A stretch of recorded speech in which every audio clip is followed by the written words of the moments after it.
Boa noite a todos. Que Jesus nos abençoe, nos ampare, abençoe essa nossa iniciativa de conhecê-lo melhor através do estudo do Espiritismo. Jesus é a porta, Kardec é a chave. Já nos ensina a sabedoria espírita e através dos princípios fundamentais que nós vamos redescobrindo o Evangelho. Redescobrindo o Evangelho, que a gente às vezes ficava meio escondido diante da nossa percepção. É que nos faltavam algumas chaves para compreendê-lo melhor, e agora nós estamos compreendendo melhor, e cada vez mais vamos compreendê-lo melhor na medida em que formos identificando essas chaves e assimilando essas chaves, que são os princípios fundamentais do Espiritismo. E hoje nós vamos estudar o Espírito, dar sequência que nós já vimos estudando aí nas segundas passadas. Mas antes vamos fazer a nossa prece, rogar a Jesus que nos abençoe. Querido Mestre Jesus, em Tuas mãos amigas, Senhor, nós nos entregamos mais uma vez, na certeza de que o Senhor cuidará de nós, nos amparará por intermédio dos Seus trabalhadores aqui nessa casa, suprindo as nossas deficiências, as nossas dificuldades, as nossas limitações. Abençoa, Senhor, a nossa iniciativa e esteja conosco, agora e em todos os momentos da nossa caminhada. Que assim seja. Então, como dissemos, na sequência do estudo dos princípios fundamentais, hoje nós vamos continuar estudando o Espírito, que é o terceiro princípio fundamental. A gente gosta de trabalhá-los nessa linha, né? Como temos feito aí nesses últimos dias, para que a gente visualize essa interligação entre eles. Vimos o primeiro princípio, que é Deus, vimos o segundo, que é Jesus, e agora estamos estudando o terceiro, que é Espírito. E hoje nós gostaríamos de relembrar sobre algumas peculiaridades do Espírito, para a gente poder trabalhar alguns princípios fundamentais vinculados a cada uma dessas peculiaridades. Uma delas é que o Espírito, o Espírito nós já vimos isso, só recordando, o Espírito ele é livre,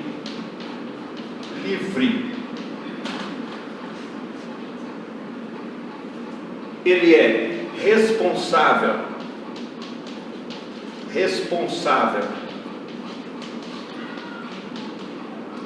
ele é ativo. O que é isso? Ativo. Ele está sempre em ação, não para. É como a gente falar assim: agora eu não vou pensar mais. Tem jeito não. É como o Espírito falar assim: agora eu vou ficar inativo. Tem jeito, ele é ativo, pensando e agindo contínua e permanentemente.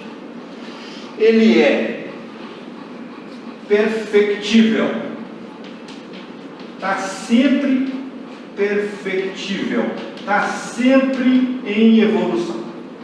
Até nos erros ele está crescendo, porque com os erros também nós aprendemos. O que mais que nós temos aqui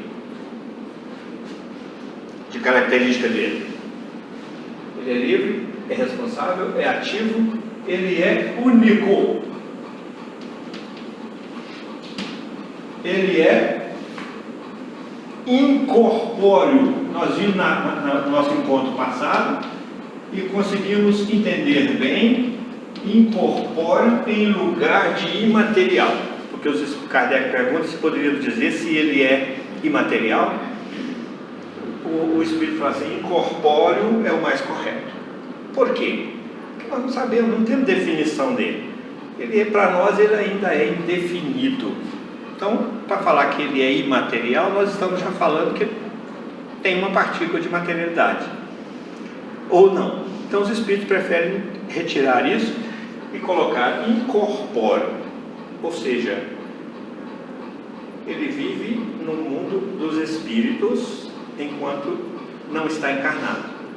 Aquele termo que nós estudamos aqui numa oportunidade, ele vive na erraticidade. O que é isso? O espírito vive na erraticidade enquanto ele está no plano espiritual, passível ainda de reencarnações. Quando ele não precisa mais reencarnar, não tem necessidade, então ele não está na erraticidade. É um termo que a doutrina espírita utiliza para distinguir isso bem. Assim como utilizou, quando ele está encarnado, ele é chamado de alma. O que é feito da alma após a desencarnação? Volta a ser espírito. É Kardec perguntando, para ir diferenciando isso. Então ele é incorpóreo, é único, é perfectível, é ativo, é livre e é responsável. Vamos ficar só por aqui hoje, para a gente ir associando cada um desses. Então, se ele é livre, o espírito possui o livre arbítrio. Livre arbítrio. O que é isso? Ele pode fazer o que ele quiser. O apóstolo Paulo fala assim: tudo me é lícito fazer, tudo eu posso fazer, mas nem tudo me convém. O que vai regulando essa liberdade, que nós chamamos de liberdade? Que vai regulando é a consciência que o espírito vai adquirindo da responsabilidade que ele tem sobre os seus atos. Então, aí vem a lei de causa e efeito. Para que nós estamos reencarnados? Para quê? Eu estou reencarnado, e daí? Por causa de que eu estou reencarnado? É porque eu preciso continuar evoluindo, e enquanto ao evoluir, ao buscar conhecimento novo, buscar uma energia nova para eu me alimentar dela e para eu compor o meu perispírito de forma diferenciada, eu preciso de vivenciar essa experiência com a matéria. Onde é que eu estava antes de reencarnar? Se eu estou aqui e preciso de reencarnar, eu estava na erraticidade. Estava no plano espiritual, desencarnado, incorpóreo, só que agora eu estou encarnado, nós estamos encarnados. Então, para que nós estamos aqui? Para tomar consciência e responder por essa lei. Ou seja, assumirmos a responsabilidade dos atos que nós praticamos. É simples assim. Então nós somos continuamente ativos, estamos continuamente em ação, pelas vias do pensamento, pelas vias do movimento, pelas vias da matéria, pelas vias do perispírito, que é a matéria. Então nós vamos entrar nesses pontos hoje para a gente ir entendendo como é que a gente, como espírito, age, tanto encarnado quanto desencarnado, para que a gente vá clareando esse nosso entendimento sobre nós mesmos. Então, pela liberdade que nós temos hoje, que é diferente de libertinagem, na medida em que nós vamos adquirindo a consciência, tomando consciência das leis divinas, segundo Joana de Ângeles, nós vamos nos instrumentalizando para distinguir o bem do mal, o certo do errado, a liberdade da libertinagem. Ela cita esses três. Então, o que é hoje o nosso exercício do nosso livre-arbítrio? Ele é completamente de acordo com a lei divina? Ainda não. Senão nós não estaríamos aqui. Nós estamos aqui encarnados exatamente para aprender a colocar o exercício da nossa vontade de acordo com as leis divinas. É o exercício da nossa responsabilidade, porque cada um é responsável pelos seus atos.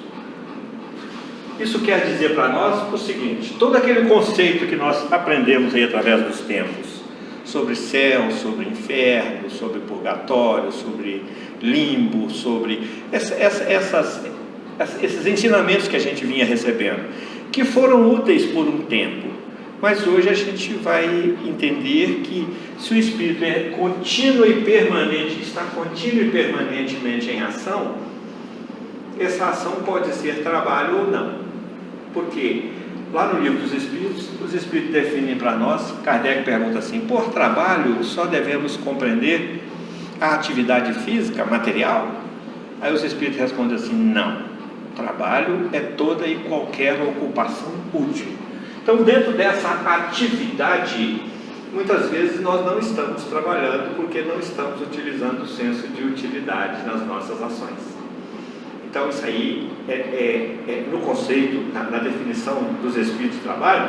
Agora, dentro dessa atividade aqui, nós aprendemos que ao morrer a gente ia para o céu, se fosse bom, e que ia para o céu e chegava lá e ia ficar lá na maior ociosidade, na maior inércia, na maior paradeza, esperando e contemplando e adorando. Aí isso bate um pouco com a nossa razão hoje, porque esse céu tão pacato, o Espírito continua participando da agitação da vida. Se a gente for ver no nosso lar, por exemplo, no livro Nosso Lar, nós vamos ver essa atividade toda. Se a gente for ver nas obras de André Luiz, todas elas, durante as guerras, os Espíritos estão ativos, estão socorrendo, ou estão provocando guerras, ou estão fomentando a discórdia. Os Espíritos estão agindo contínuo e permanentemente. Então não é esse céu lugar de paradeza, de calmaria, não. O Espírito está sempre agindo. Como? Agitado? Não, está sempre agindo. Como nós agimos aqui? Mais ou menos agitado? Sim, ainda é da índole do Espírito. Vocês já viram algum defunto agitado? Já? Algum cadáver agitado? Quem é agitado é o Espírito. A pessoa às vezes é agitadíssima e não para, e aquela coisa. Ao desencarnar, o corpo dele vai para lá, fica quietinho lá dentro daquela caixa, sem agitação nenhuma, assim. Por quê? Porque quem é agitado? Quem é agitado é o Espírito. Quem é ativo? Quem é ativo é o Espírito. Só para a gente ir separando essa coisa bem mesmo, para que a gente retire ou redimensione essas nossas conclusões com o pós-morte. Às vezes a gente perde um ente querido e fica sofismando o que será dele, como é que ele vai estar do lado de lá, como é que cada criatura é única e vai estar do seu jeito, da forma como ele é, da forma como ele se construiu aqui, com a casa mental que ele conseguiu elaborar para ele aqui, ele vai adentrar o plano espiritual dessa forma. Então a gente às vezes faz tem imaginações que são totalmente destituídas de fundamentação, porque não nos conhecemos como espírito que nós somos. É que eu sou e que o outro também é, e aí entra nessa unicidade, e essa unicidade do Espírito é que vai nos caracterizar, que é uma das semelhanças que nós temos com aquele que nos criou, que também é único. Nós nos parecemos com Deus ao nos constatarmos únicos, ao nos admitir únicos, aí nós ficamos mais parecidos com Deus. E perfectível também, nós estamos ficando parecidos com Deus. É quando Jesus fala para nós: vós sois deuses, vós podeis fazer o que eu faço, e muito podeis. Quando? Quando evoluir, quando tiver condições. O que eu faço e muito mais. Brilha a vossa luz diante dos homens, vós sois luzes. Não se acende uma candeia, coloca debaixo do alqueire. Essa candeia é exatamente o que nós já adquirimos de luminosidade, pelo tanto que nós nos aperfeiçoamos. Então é desse espírito, é desse ser que nós estamos falando, porque ao mesmo tempo estamos falando de nós. Nós somos espíritos, não temos espírito. E somos assim, temos essas características, essas peculiaridades. Como é que nós estamos utilizando a nossa liberdade? Com libertinagem? Com irresponsabilidade? Explica um pouquinho. Aí, com liberdade, com libertinagem, na proporção em que nós vamos evoluindo, na proporção em que nós vamos nos aperfeiçoando, o que vai acontecendo com o nosso livre-arbítrio? Vai crescendo ou vai diminuindo?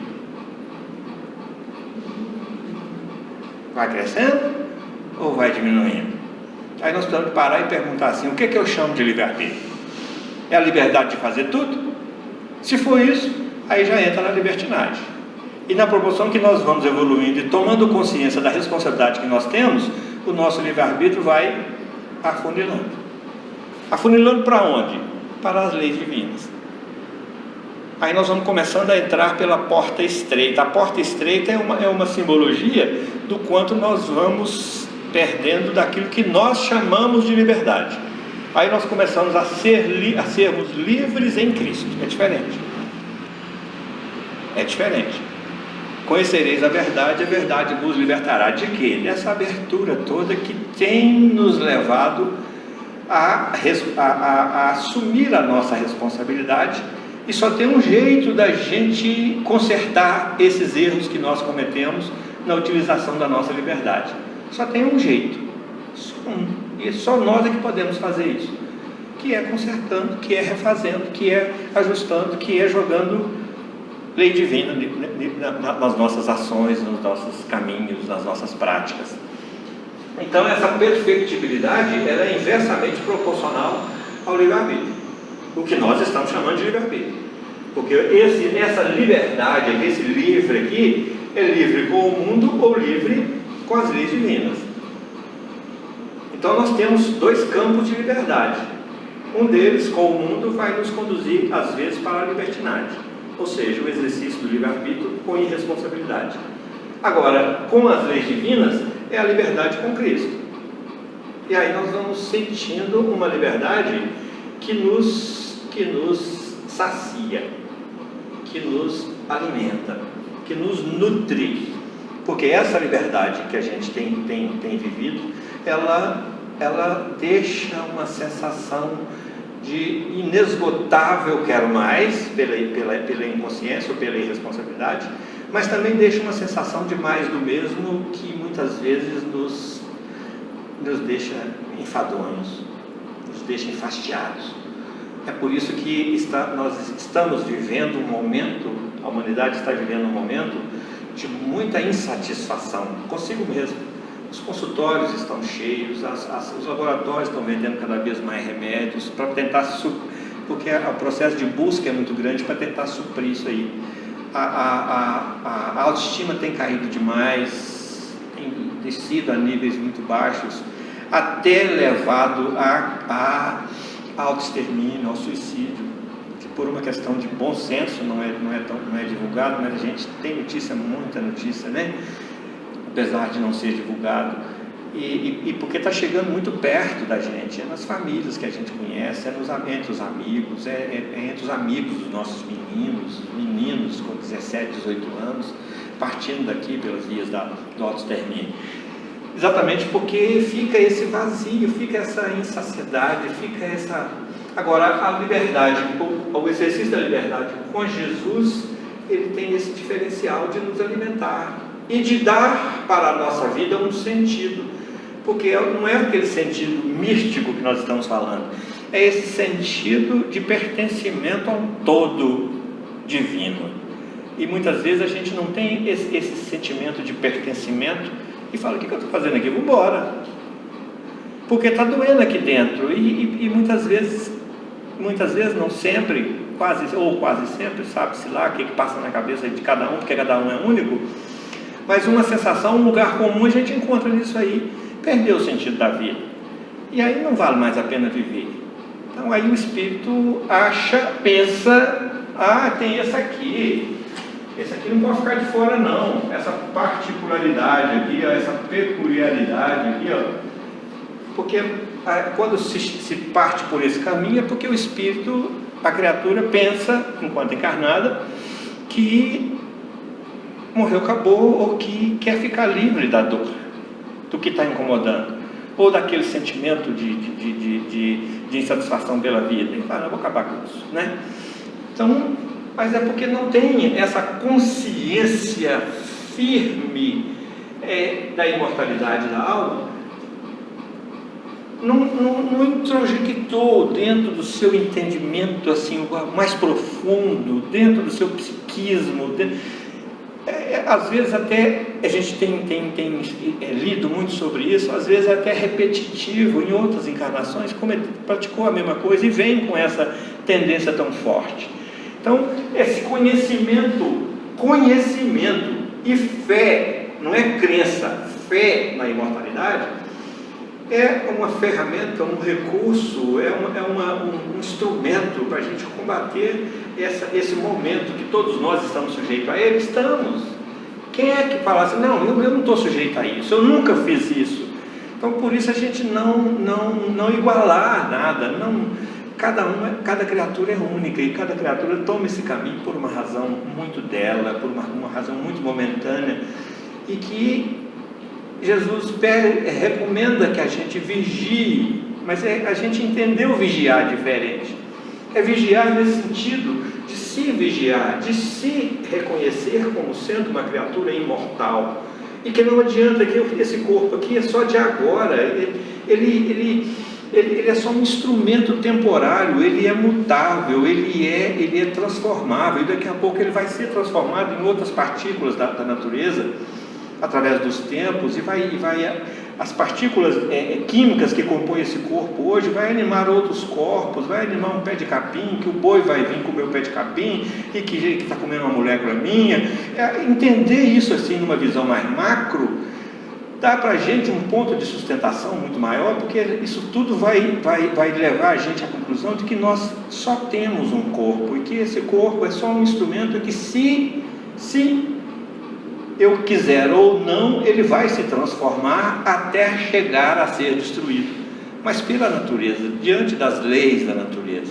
Não adianta eu querer precipitar isso, porque eu estarei contrariando demais, atropelando as leis divinas. Então, entender isso com mais um pouco de entendimento de outros princípios fundamentais, outras peculiaridades, que esse corpo, ele tem um corpo, que esse espírito, ele tem um corpo intermediário chamado perispírito,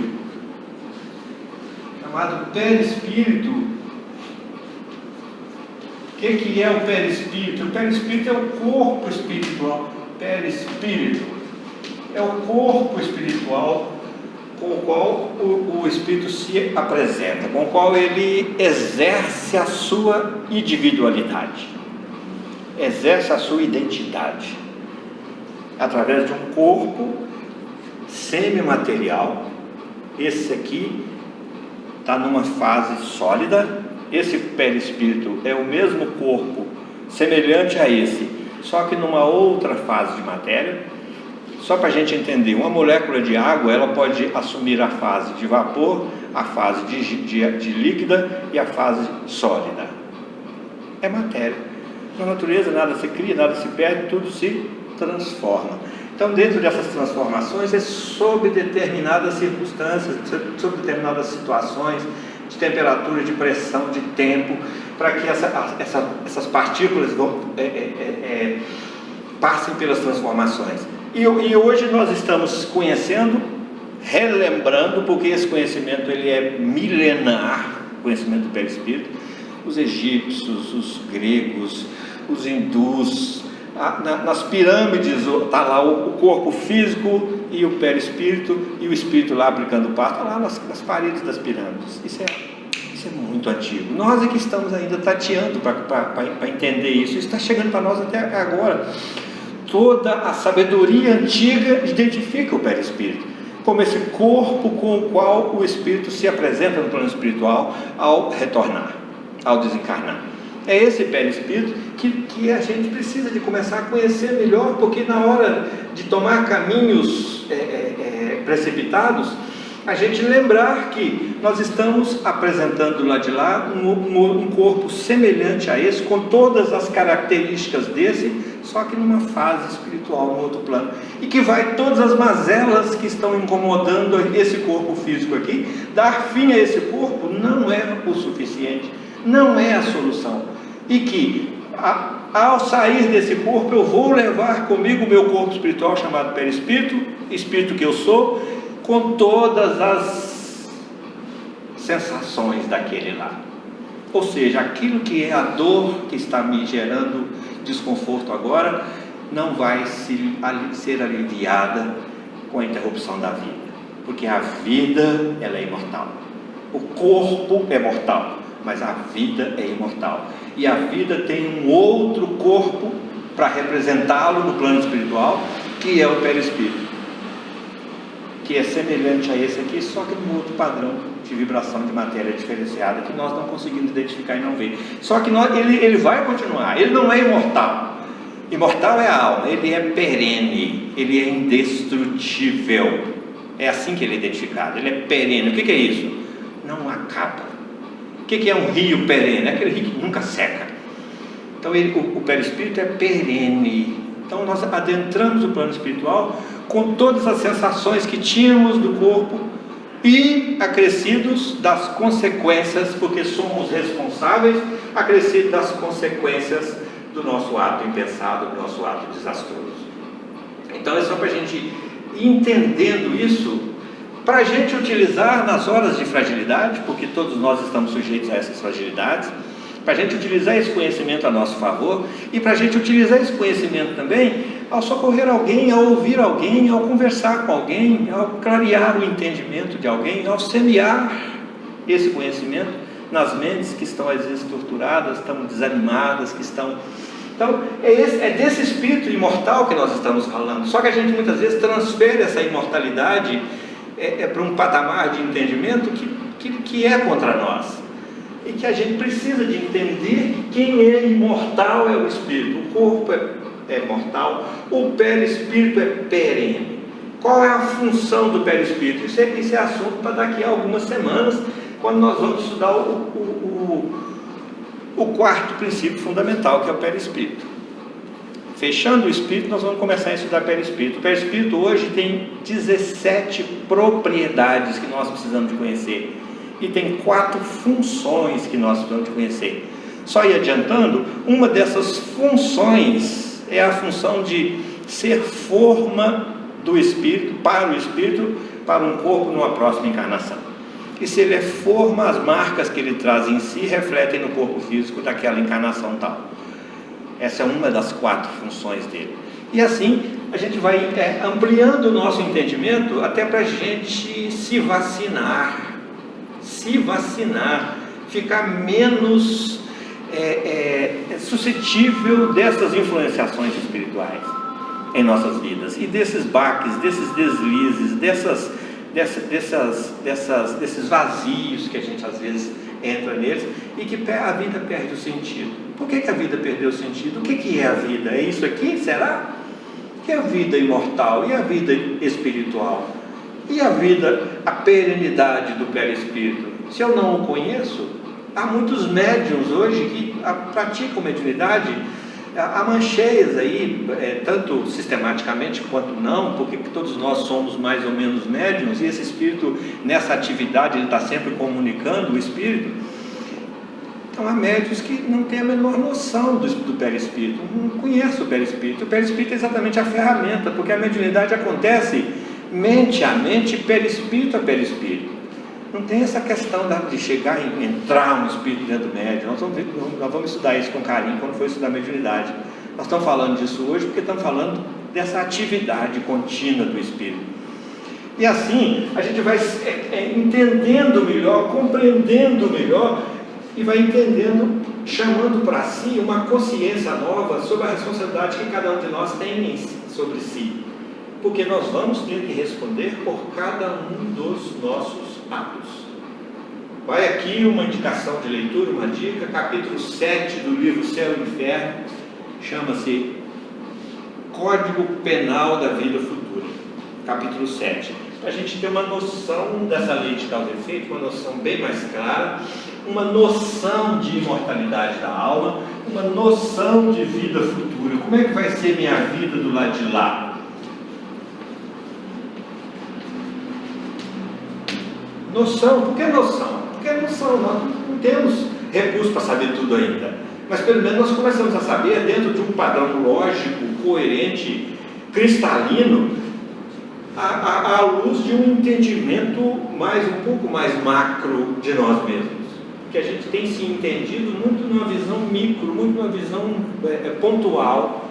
Então agora a gente está buscando com os princípios fundamentais abrir um pouco mais esse entendimento para que a gente se situe no contexto no qual nós estamos inseridos de forma diferente do que temos feito até agora, com um conhecimento novo.